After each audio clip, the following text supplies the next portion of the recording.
ਸਤਿ ਸ਼੍ਰੀ ਅਕਾਲ ਜੀ, news Asia Punjabi ਦੇਖ ਰਹੇ ਹੋ ਤੁਸੀਂ ਤੇ ਮੈਂ ਹਾਂ ਕੁਲਵੰਤ ਸਿੰਘ। ਮੈਂ ਔਰ ਗੋਬਿੰਦ ਸਰਨ ਪ੍ਰਸਾਦ ਜੀ ਇੱਕ ਵਾਰ ਫੇਰ ਇੱਕ ਨਵੀਂ ਵੀਡੀਓ ਦੇ ਨਾਲ, ਇੱਕ ਨਵੀਂ ਵਿਚਾਰ ਚਰਚਾ ਦੇ ਨਾਲ ਤੁਹਾਡੇ ਸਾਹਮਣੇ ਆਇਆ। ਪਿਛਲੀ ਵਾਰ ਗੋਬਿੰਦ ਸਰਨ ਪ੍ਰਸਾਦ ਜੀ ਨੇ ਇੱਕ ਅਜਿਹੀ ਵੀਡੀਓ ਦੇ ਸੰਬੰਧ ਵਿੱਚ, ਇੱਕ ਅਜਿਹੀ ਸਮੱਸਿਆ ਦੇ ਸੰਬੰਧ ਵਿੱਚ ਜਾਣਕਾਰੀ ਦਿੱਤੀ ਸੀ ਜਿਹੜੀ ਕਿ ਤੁਹਾਨੂੰ ਬਹੁਤ ਪਸੰਦ ਆਈ ਸੀ, ਕਬਜ਼ ਦੇ ਸੰਬੰਧ ਵਿੱਚ।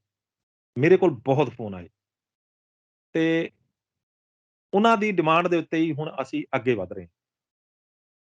ਅੱਜ ਅਸੀਂ ਗੱਲ ਕਰਾਂਗੇ ਕਫ਼ ਦੀ, ਬਲਗਮ ਦੀ। ਆਯੁਰਵੇਦ ਦੇ ਵਿੱਚ ਜ਼ਿਕਰ ਆਉਂਦਾ ਹੈ ਵਾਤ, ਪਿੱਤ, ਕਫ਼ ਦਾ ਤੇ ਇਹਦੇ ਵਿੱਚੋਂ ਕਫ਼ ਜਿਹੜੀ ਹੈ ਇੱਕ ਬਹੁਤ ਵੱਡੀ ਜਿਹੜੀ ਸਮੱਸਿਆ ਹੈਗੀ ਹੈ। ਕਹਿੰਦੇ ਨੇ ਬਚਪਨ ਜਿਹੜਾ ਉਹ ਕਫ਼ ਦਾ ਹੁੰਦਾ ਹੈ, ਜਵਾਨੀ ਜਿਹੜੀ ਹੈ ਉਹ ਪਿੱਤ ਦੀ ਹੁੰਦੀ ਹੈ ਤੇ ਬੁਢਾਪਾ ਜਿਹੜਾ ਉਹ ਵਾਤ ਦਾ ਹੁੰਦਾ ਹੈ। ਕਫ਼ ਦੀ ਸਮੱਸਿਆ ਕਿਉਂ ਆਉਂਦੀ ਹੈ? ਜੇ ਬਚਪਨ ਕਫ਼ ਦਾ ਹੈ ਤਾਂ ਫਿਰ ਜਵਾਨਾਂ ਨੂੰ ਤੇ ਬਜ਼ੁਰਗਾਂ ਨੂੰ ਕਫ਼ ਦੀ ਸਮੱਸਿਆ ਕਿਉਂ ਹੈ? ਬਹੁਤ ਸਾਰੇ ਲੋਕੀ ਜਿਹੜੇ ਨੇ ਬਜ਼ੁਰਗ ਨੇ ਉਹਨਾਂ ਨੂੰ ਕਫ਼ ਦੀ ਸਮੱਸਿਆ, ਉਹ ਸਾਰਾ ਦਿਨ ਖੰਘਦੇ ਰਹਿੰਦੇ ਨੇ ਤੇ ਛਾਤੀ ਉਹਨਾਂ ਦੀ ਜਾਮ ਰਹਿੰਦੀ ਹੈ। ਜੇ ਬਚਪਨ ਕਫ਼ ਦਾ ਹੈ ਤੇ ਫਿਰ ਬਜ਼ੁਰਗਾਂ ਨੂੰ ਤੇ ਜਵਾਨਾਂ ਨੂੰ ਕਫ਼ ਦੀ ਸਮੱਸਿਆ ਕਿਉਂ ਹੈ? ਕਫ਼ ਅਜਿਹਾ ਕੀ ਸਮੱਸਿਆ ਕੀ ਕਾਰਨ ਹੁੰਦਾ ਜਿਹਦੇ ਨਾਲ ਕਫ਼ ਜਿਹੜਾ ਬਾਡੀ ਦੇ ਵਿੱਚ ਇਕੱਠਾ ਹੋ ਜਾਂਦਾ ਹੈ ਤੇ ਕਿਵੇਂ ਅਸੀਂ ਉਸ ਨੂੰ डिटॉक्स करके बॉडी ਦੇ ਵਿੱਚੋਂ बाहर ਕੱਢ ਸਕਦੇ ਹਾਂ? ਆਪਾਂ ਗੋਬਿੰਦ ਸਰਨ प्रसाद जी को जानेंगे। गोविंद जी, आपका न्यूज़ एशिया पंजाबी पे बहुत-बहुत स्वागत है। जी।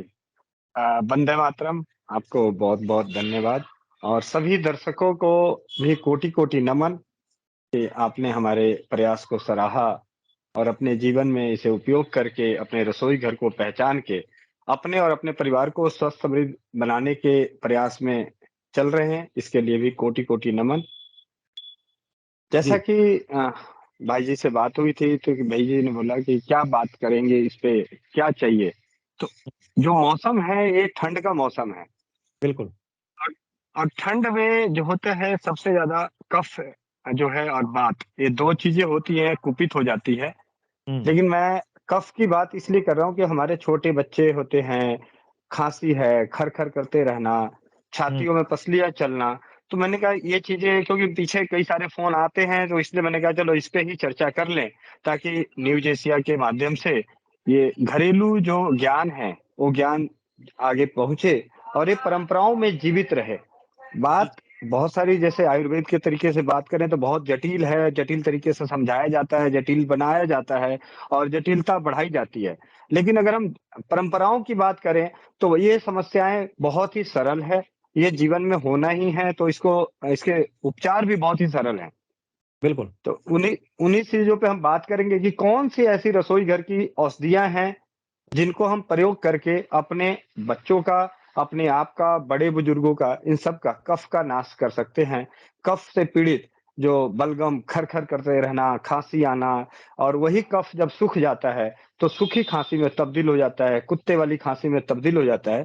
तो ये हो ही ना आगे, उसके लिए पुरानी परंपराओं के अनुसार कि जैसे ही हमारे बच्चों को कुछ होता था, थोड़ा बहुत भी कुछ होता था, तो दादी-नानी उस पे लग जाती थी। तो बिल्कुल, आज भी हमें वही करना है कि जैसे ही हमारे शरीर में कुछ ऐसा आता है मौसम चेंज होने के बाद और मौसम में जो चीज़ें हो रही है, तो हम अपना प्रयोग चालू कर दें, अपने रसोई घर को पहचान लें और रसोई घर से पड़ी हुई चीज़ों को लेके और अपने परिवार को स्वस्थ कर लें। हुँ। अ, तो तो हम ये कोई ऐसा तरीका है गोविंद भाई कि हमने, जैसे आपने नेबुलाइज़र सुना होगा। जी, नेबुलाइज़र जो जी।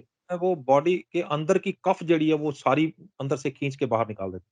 तो कोई ऐसा जी, तरीका जी। है जो जो वो अंदर घोल के डाला और हाइड्रोजन की तरह वो सारा कफ निकल के बाहर आ गया, कुछ ऐसा तरीका भी है? जी, जी। ऐसे बहुत से तरीके हैं, सरल तरीके से मैं सबसे पहले बात करता हूँ छोटे बच्चे, जी, नव-निहाल बच्चे, जिनको बिल्कुल, हम कुछ भी नहीं दे सकते, बिल्कुल कुछ दूध। भी नहीं। मतलब दूध भी माँ के दूध के अलावा अगर हम कुछ नहीं देते हैं, उनको भी सबसे पहले हम उन्हीं से बात करते हैं कि उनके अगर कफ का प्रकोप आ गया है, तो सबसे सरल तरीके से क्या कर सकते हैं, तो सरसों का तेल हर घर में पाया जाता है, ऐसा कोई घर नहीं जहाँ सरसों का तेल नहीं है। ऐसा बिल्कुल। कोई घर नहीं जहाँ देसी गाय का घी नहीं है। ये तो हुँ, इनमें क्या है कि सरसों के तेल में नमक लेकर उसको मिलाकर या घी लेकर उसको मिलाकर हल्का गुनगुना करके नवनिहाल की छाती और पीठ पे मालिश करने से उनका कफ पतला हो जाता है और वो उनके पोटी के रास्ते बाहर निकल जाता है। अच्छा यानी एक कैसे करनी है मालिश, और इसको गर्म करना है थोड़ा-सा, या इसको कितनी देर मालिश करनी है? कैसे मालिश का तरीका भी बता दीजिए? हाँ, देखिए मालिश के तरीके में तो सिंपल सी चीज़ कहा जाता है, दादी-नानी ये कहती थी कि भई तेल लिया और वो तेल हमारे शरीर को ऑब्ज़र्व कर लेना चाहिए। यानी इतनी देर तक घिसाई करनी है कि तेल जो है शरीर के ऊपरी त्वचा से सूख कर अंदर चला जाए। तो ये जी, है मालिश का सबसे आप उसपे कितना दबाव देते हैं, दबाव वाली मालिश तो हम तब इस्तेमाल करते हैं सामने वाले के दर्द के हिसाब से। अगर कोई बिल्कुल। दर्द से पीड़ित है, तो कोई कहता है यार मेरे को दबाने से अच्छा लग रहा है तो उसको दबा-दबा के मालिश करते हैं।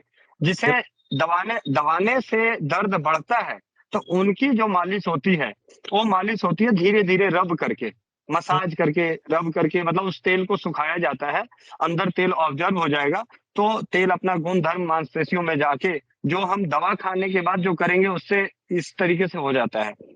हुँ, तो मालिश सरसों तेल और नमक की मात्रा या घी या नमक की मात्रा 1 चम्मच सरसों के तेल में 2-3 चुटकी नमक काफ़ी है।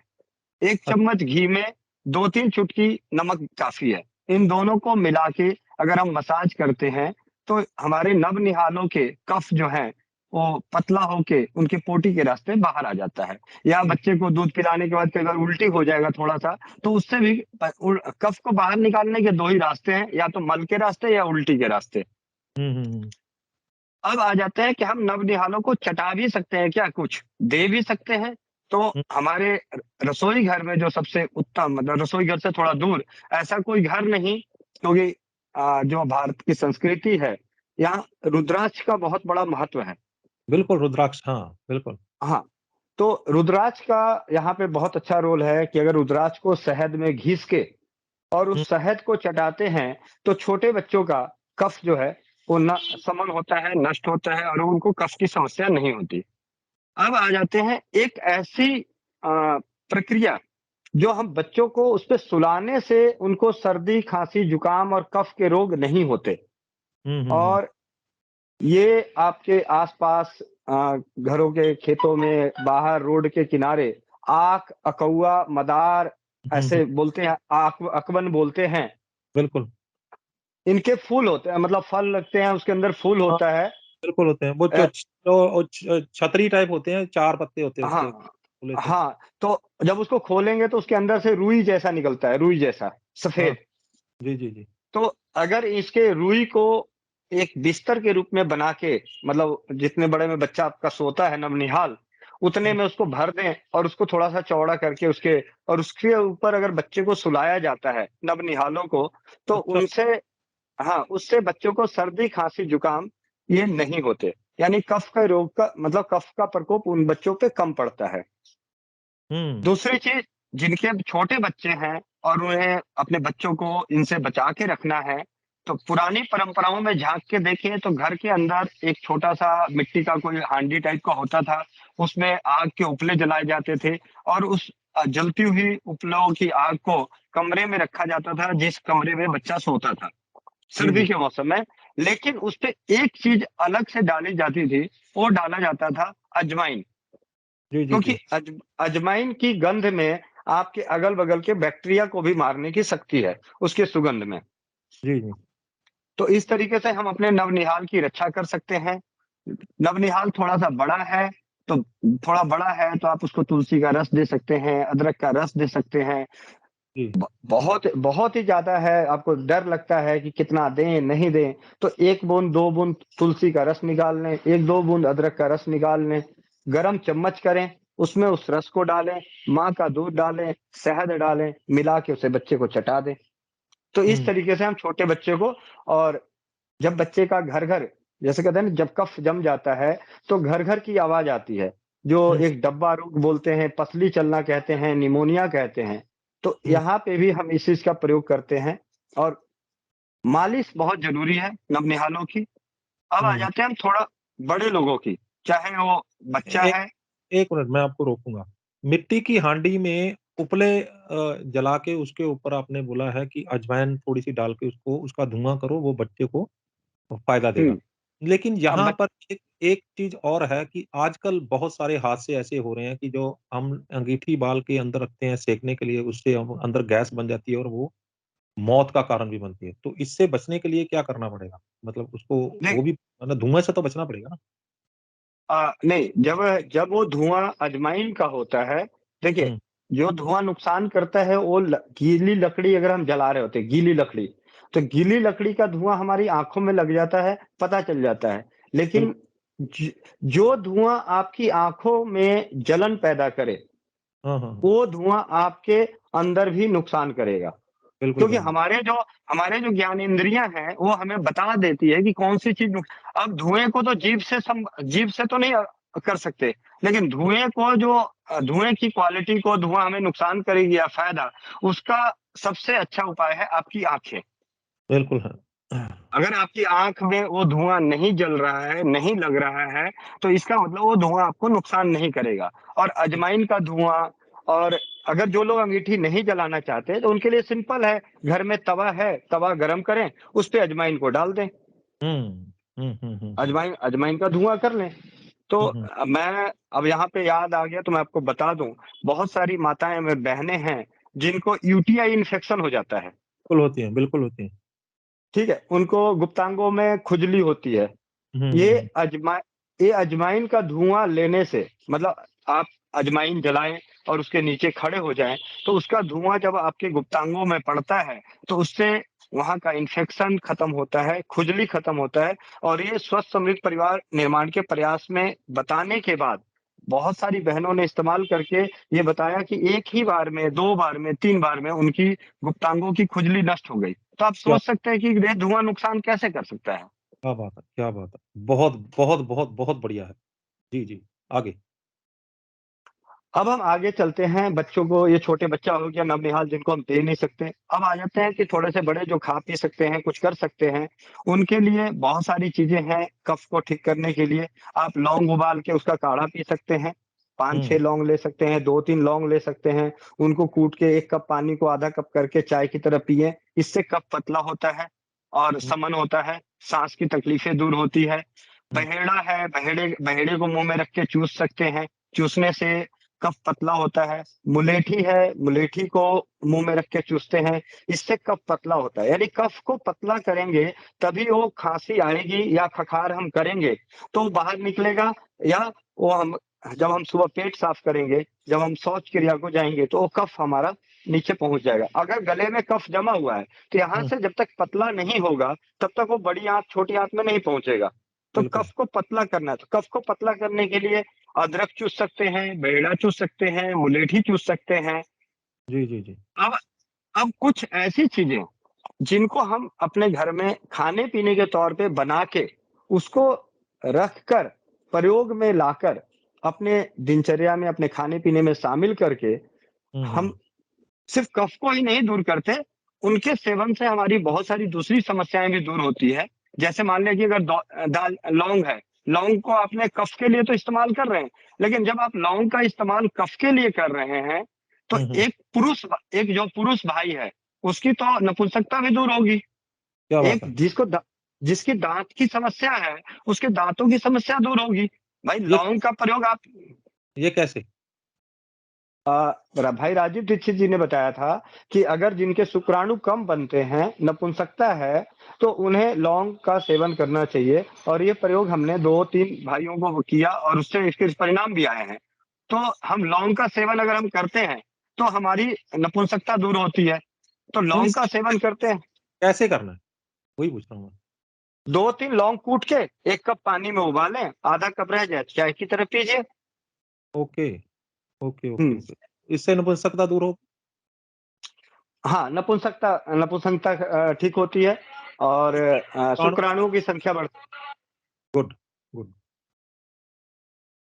अब इसी तरीके से हमारे पास जब मैं बात कर रहा था कि मेथी दाना भी है, बहुत अच्छा। हाँ, अब ये जब बात हो रही थी लौंग की, तो अगर किसी भाई-बंधु इस्तेमाल करते हैं लौंग को नपुंसकता के लिए, हुँ, तो इसका एक दुष्प्रभाव भी देखा गया है।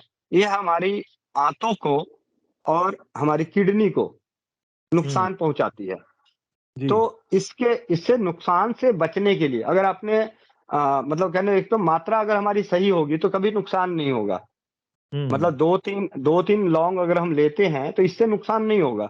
लेकिन कई भाई अगर सोचे गलती से कि मैं जो भैया 10-10 लौंग ले लूँ, तो उनको हो सकता है कि नुकसान हो। तो इसके नुकसान से बचने के लिए, इसके दुष्प्रभाव को नष्ट करने के लिए बबूल की गोंद का सेवन करना चाहिए। हुँ। मतलब अच्छा, अगर हम नपुंसकता के लिए इस्तेमाल कर रहे हैं और हमने 2 बार लौंग का सेवन कर रहे हैं पूरे दिन में, तो 1 बार बबूल की गोंद का सेवन कर लेना चाहिए।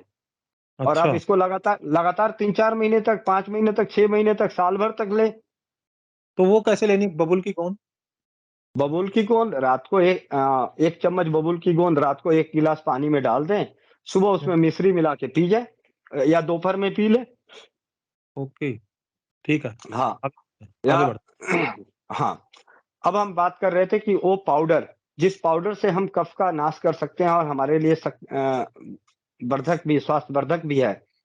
हुँ, उनमें हुँ, एक तो हम मिला सकते हैं आंवला और हुँ, हुँ, आंवले का पाउडर, मुलेठी का पाउडर, इन दोनों को बराबर मात्रा में मिला के रख लें। इसमें से छोटा बच्चा है 1 साल, 2 साल का 1 साल 2 साल का है, 3 साल का है, 4 साल का है, तो चौथाई चम्मच लें। बड़े हैं तो 1-1 चम्मच लें, हल्के गुनगुने पानी से। तो ये हुँ, पेट भी साफ करेगा, हमारे हुँ, कफ का शमन भी करेगा, कफ को पतला भी करेगा और हुँ, हमारे शरीर को ताकत भी देगा। जी, जी, जी, जी, इसके अलावा फिर एक है, जब कफ बहुत ज़्यादा भयंकर स्थिति में हो, तो जी। मुनक्का, मिश्री और कत्था। हुँ, हुँ, मुनक्का, मिश्री और कत्था।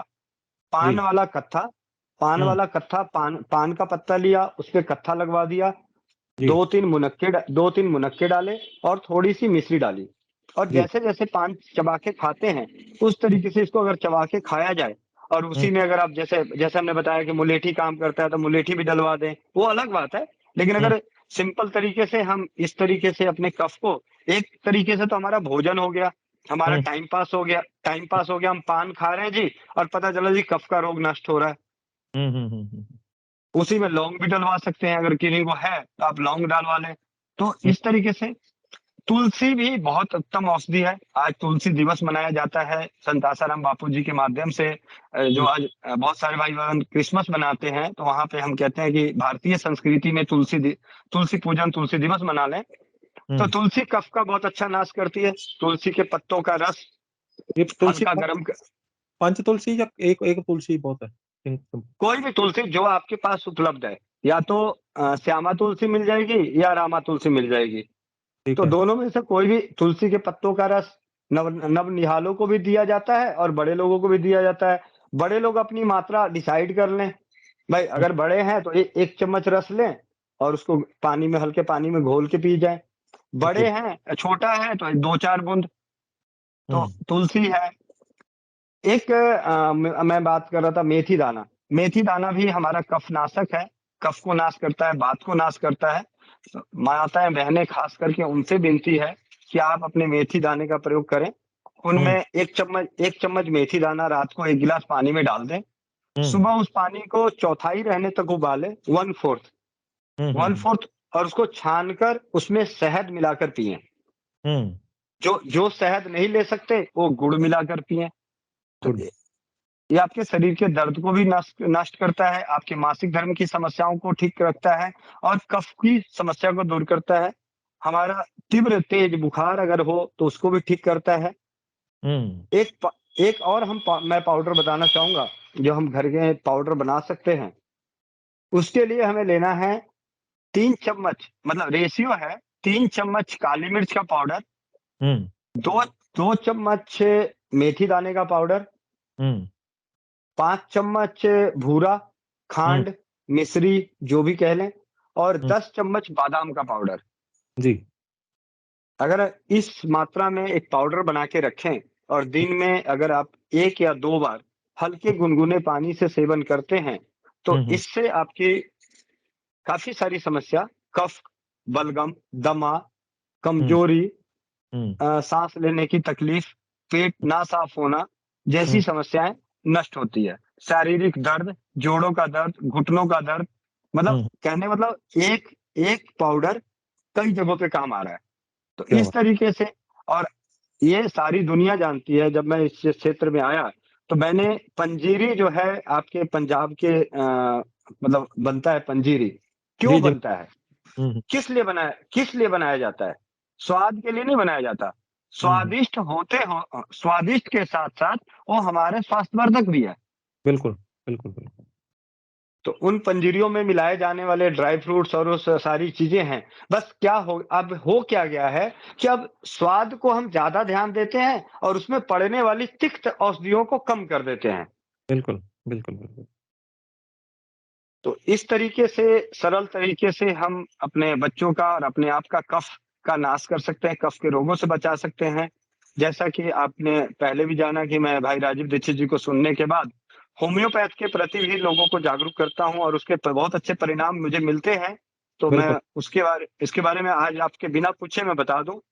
नहीं, नहीं, मैं जिस उससे प्रकार पहले इससे पहले मैं होम्योपैथी से पहले आपने बड़ों के लिए जो है वो कम बताया है। ये आप सभी कुछ जो बताया है, ये बच्चों के लिए बताया है। बहुत सारे लोगों जो को छींकें आ रही हैं, जो लगातार वो छींकते हैं। एक एलर्जी टाइप होता है, वो भी क्या इसी बलगम का ही एक है या फिर वो एक ऑटो इम्यून डिसऑर्डर में आ जाता है वो?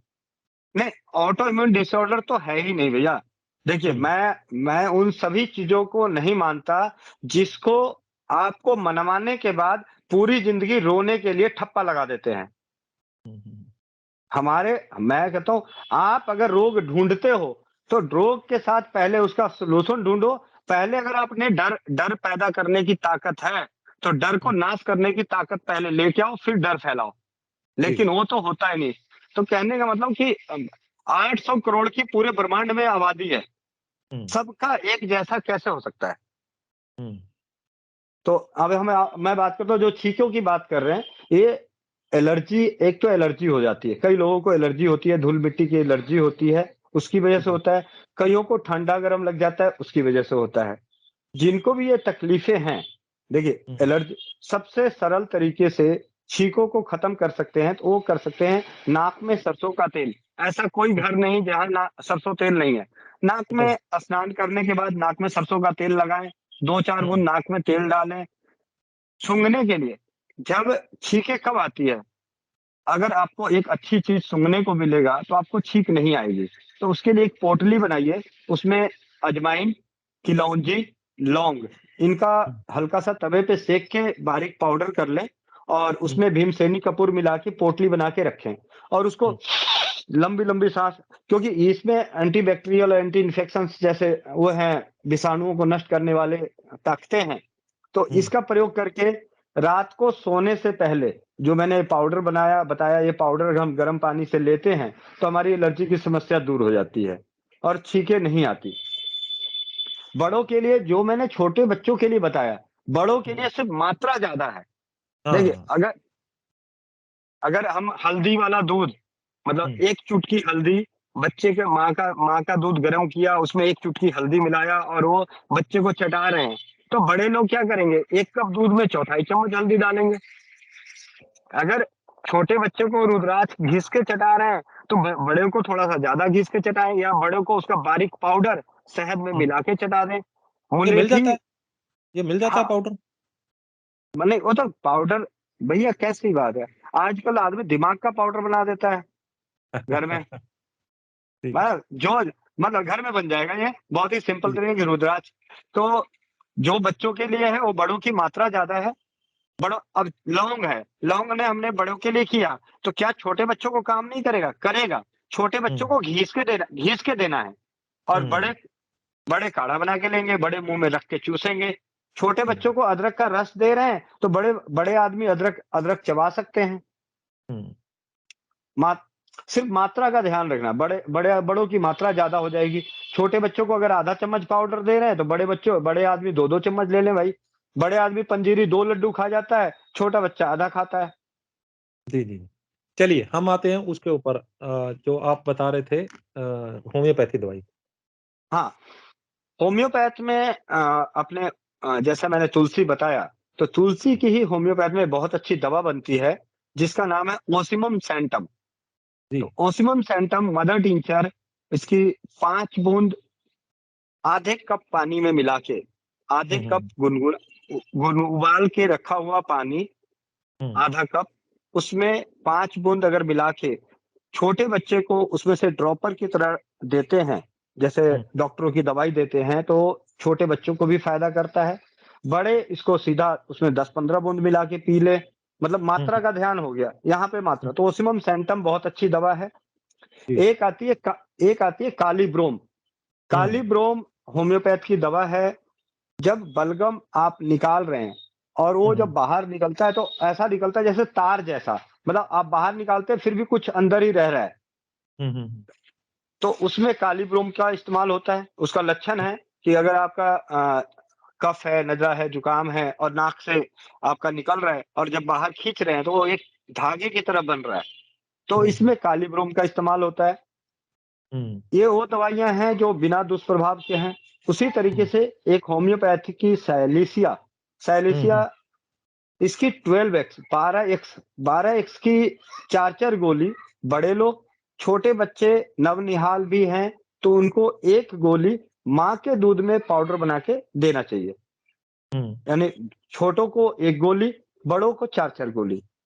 बाकी हुँ। विशेष तौर पे अपने नज़दीकी होम्योपैथ चिकित्सक के मार्गदर्शन से, मैं कोई डॉक्टर नहीं हूँ, एक ना वैद्य हूँ, मैं एक भाई होने के नाते जो मालूम था वो मैंने बताया। तो मैंने भी एक डिस्क्लेमर दे दें कि ये प्रोग्राम भी मेडिकल एडवाइस के लिए नहीं है। ये प्रोग्राम डॉक्टरी सलाह के लिए नहीं है। ये प्रोग्राम सिर्फ़ और सिर्फ़ जानकारी के लिए है और अगर जानकारी हासिल करके किसी को कुछ फ़ायदा होता है, तभी हमारे इस प्रोग्राम की कामयाबी मानी जाएगी। इंग्लिश में कहें तो this program is not meant for medical advice, this is only for knowledge sake. तो गोविंद भाई, कुछ ऐसा जिसको आप टिप ऑफ द इंटरव्यू बोले कफ के लिए? अ, मैं हर वक़्त यही कहना चाहता हूँ, आज आपके माध्यम से, न्यूज़ एशिया के माध्यम से मेरे पास कई सारे फ़ोन आए थे। उनमें से एक फ़ोन आया था, एक बहन थी, मैं उनका नाम नहीं बताना चाहूँगा, लेकिन मैं सभी से विनती करता हूँ कि ज़िंदगी में अगर सबसे बड़ा आपका प्रतिरोधक क्षमता है, किसी चीज़ को लेने से, खाने से, पीने से, वो है खुश रहना। हुँ, बिल्कुल। जितना ज़्यादा खुश रहेंगे, आपकी इम्यूनिटी सिस्टम, आपका ऑरा पावर उतना मजबूत रहेगा। जितना ज़्यादा अपने आप को नकारात्मक भाव में लेके जाएँगे, आपको अच्छी से अच्छी दवा, अच्छे से अच्छे उपचार, वो आपके शरीर पे नहीं लगेगा।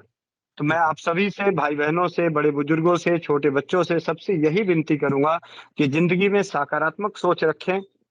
हाँ, अगर आपकी इजाज़त हो, तो मैं ज़रूर ये बताना चाहूँगा कि राजीव भाई के व्याख्यानों के बाद अगर मेरे हुँ, जीवन में जो सबसे ज़्यादा बदलाव सकारात्मक सोच की तरफ लाया, तो 3 किताबें हैं।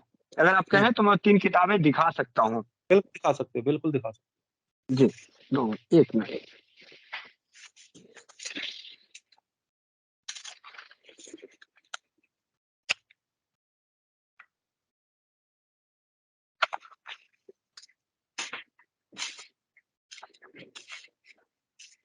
एक ही किताब है, ज़िंदगी इतनी सस्ती क्यों? हो। जी। जी, जी, जी। दूसरी है, बीमारियाँ हारेगी। हुँ, तीसरी किताब है, बीमार होना भूल जाइए। हुँ, हुँ, क्या स्वस्थ समृद्ध बनने के लिए यही 3 चीज़ें तो चाहिए। हमारी हुँ, ज़िंदगी के साथ धंधा हो रहा है, लूट हो रही है, तो हमारी ज़िंदगी इतनी सस्ती नहीं है। उसको जानना, उसको समझना ज़रूरी है। हम बीमारियाँ अगर हमारे पास हो गया तो हारना चाहिए, तो बिल्कुल। वो हमें चाहिए, वो सकारात्मक सोच चाहिए। तीसरी चीज़ कि अगर बीमारियाँ हार गई या बीमारियाँ नहीं हैं, तो आगे बीमार हो ही ना, वो चीज़ें हुँ, भी जानना चाहिए, समझना चाहिए। इस किताब को जब भी मैं पढ़ता हूँ, अगर मैं 10 बार पढ़ूँ, तो 10 बार अलग-अलग तरीके से पॉज़िटिव एनर्जी पैदा होती है। हुँ, क्योंकि क्योंकि देखिए, हमारे आपके जो इंटरव्यू या वीडियो या जो भी है, वो कुछ पल के लिए होता है, लेकिन किताबें जो हैं, वो दर्पण होती है। जब हम उसका अध्ययन करते हैं, उसको पढ़ते हैं, तो हमारा थॉट्स ही उसपे चिंतन करता है। सारे कैरेक्टर वो खुद ही बनाता है।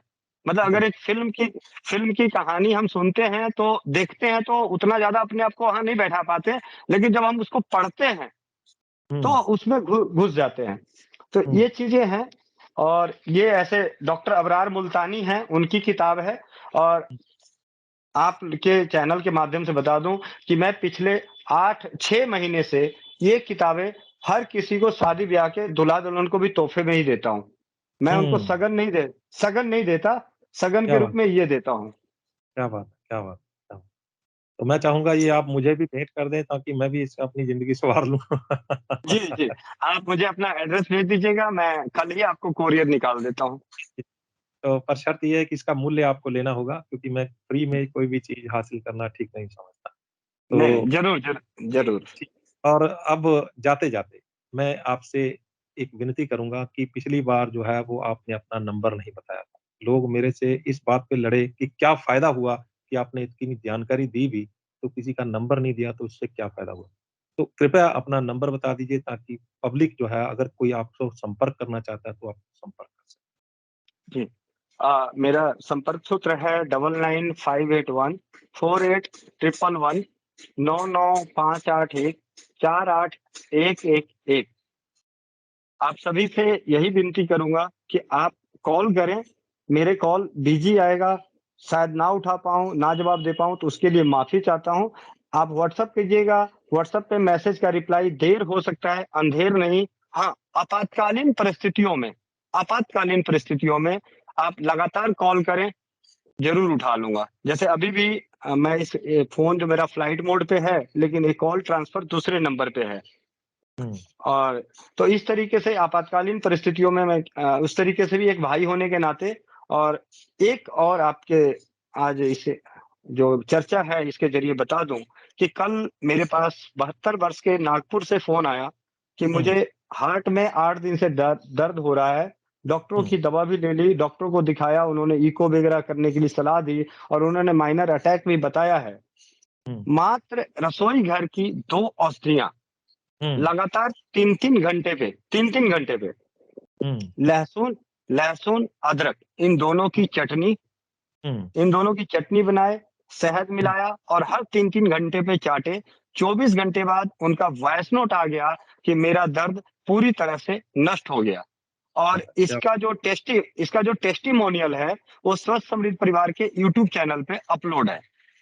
क्या बात है! क्या बात है!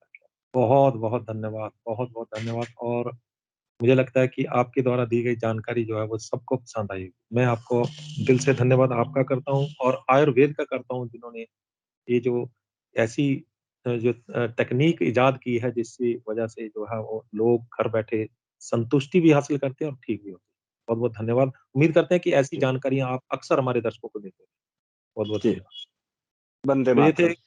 वंदे मातरम। ये थे गोविंद भाई जिन्होंने हमें बताया कि कफ देखने में कफ 2 अक्षर हैं, लेकिन जिसको होता है ना, उसी को पता चलता है सारी रात नींद कैसे नहीं।